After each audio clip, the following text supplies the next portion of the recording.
Hi and welcome to another Team Yankee assembly guide video. Today we're going to be assembling the new T-64 tank that the Soviets will be unleashing on the NATO allies as part of Red Thunder. First up, we'll start by gluing the upper and the lower hull together.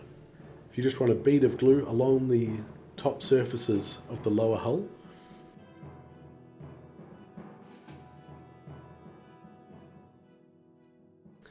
it should locate nicely to the upper hull. Just make sure you've got a nice fit. Best thing to do is check that your front seam for the lower and upper glacis plates matches up nicely.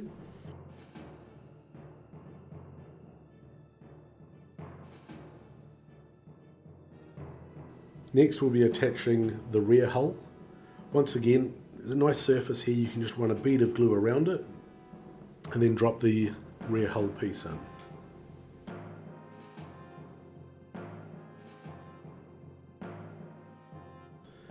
It only locates in one way, so just make sure you test fit before you glue.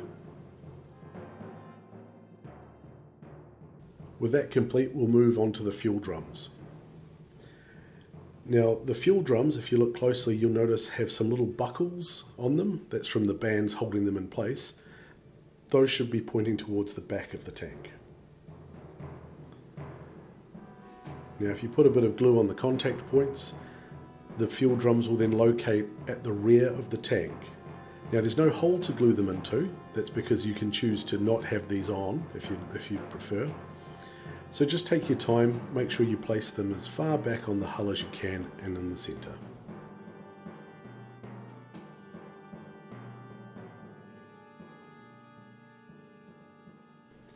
Next up we're going to attach the tracks and the track guards. One of the things we've been trying out here recently is actually not gluing your tracks in. This is something you might want to think about. It can make it easier when painting the tracks, especially if you're using an airbrush to leave them separate. If you're like me, you'll probably attach them just to make sure you don't end up losing them. Both tracks have positive location points, so they'll only go on the correct sides. You just run a bead of glue down the inside of the hull and attach the tracks.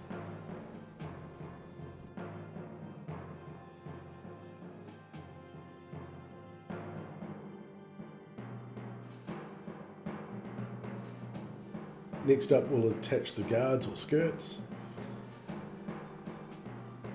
These have a little line running down the inside of them to help them locate to the upper hull. If you just run a seam of glue along there, they should attach quite easily.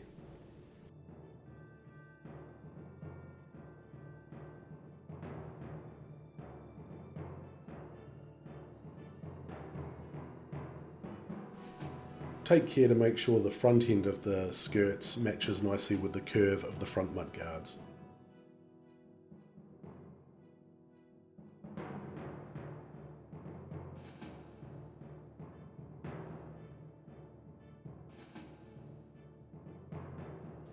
The T-64 was initially introduced to the Soviet Army in the 1960s. It featured a number of technological improvements that differentiated it from tanks like the T-72 and earlier models. Had an autoloader, so the vehicle only required 3 crew instead of 4.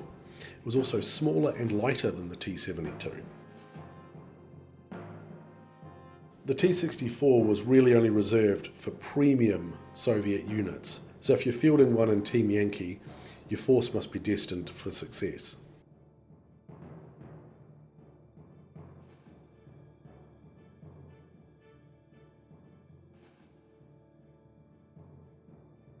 Next up we'll attach the unditching beam. You'll notice both on the back of the hull and on the beam itself there are a couple of locating points. It's very simple just to drop a little drop of glue in both of those and attach them.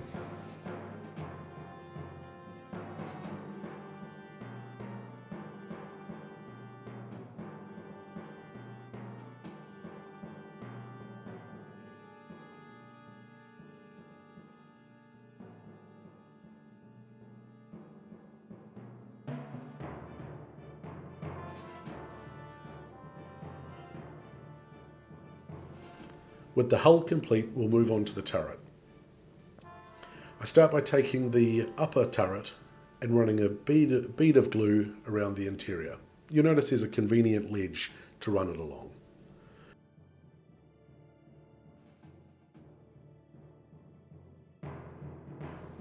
We then glue the lower part of the turret. Make sure it's pressed in firmly and clean off any excess glue that might come out.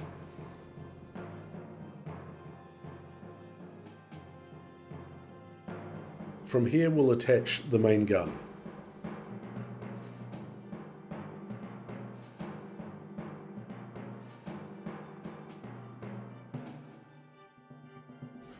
You'll notice that the main gun also includes the spotlight, making it nice and quick to assemble.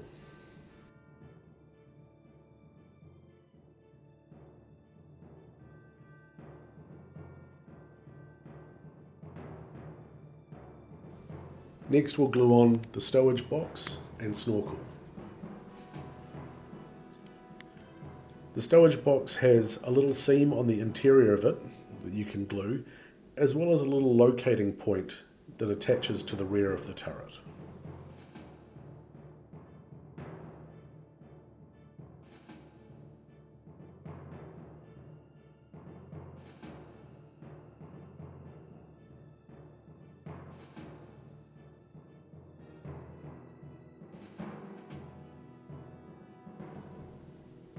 Now the snorkel. You'll notice that there's a gluing point on this, a drop of glue there, and then just push it down firmly into the stowage box on the rear of the turret.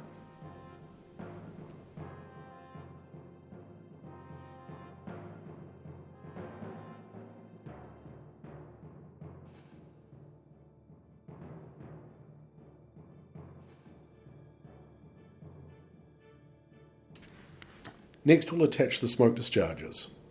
These pieces can look quite fiddly when you're first clipping them off the frame, but they have quite large attachment points that will really help them glue onto the turret. If you take a bit of time, there'll be no problem to glue in.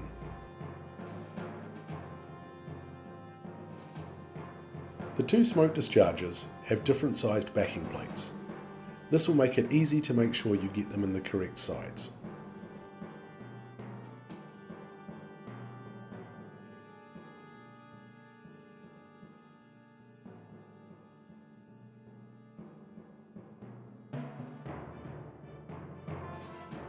From here we'll attach the commander's cupola. This comes in two options, either open or closed. Today we'll just be gluing in the closed version. Once again, you can run a bead of glue around the inside of it and then just drop it into place.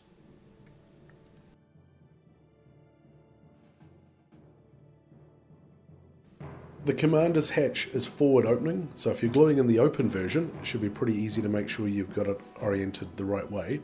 If you're gluing in the closed version, basically try to make sure you've got all the bumps towards the front. These are the vision devices for the commander, so it should give you a good idea of which direction to point it in. Once the commander's cupola is glued in, we'll attach the machine gun. You'll notice here you can just put a drop of glue in the spot and then attach it to the front of the cupola.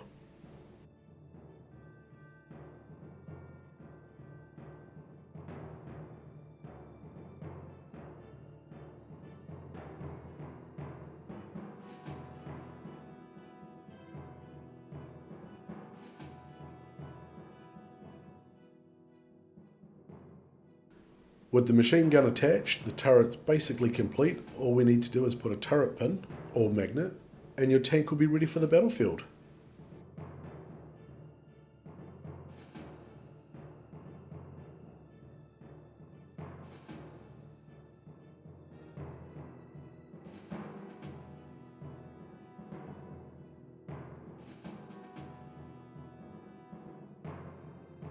Good luck and thanks for watching.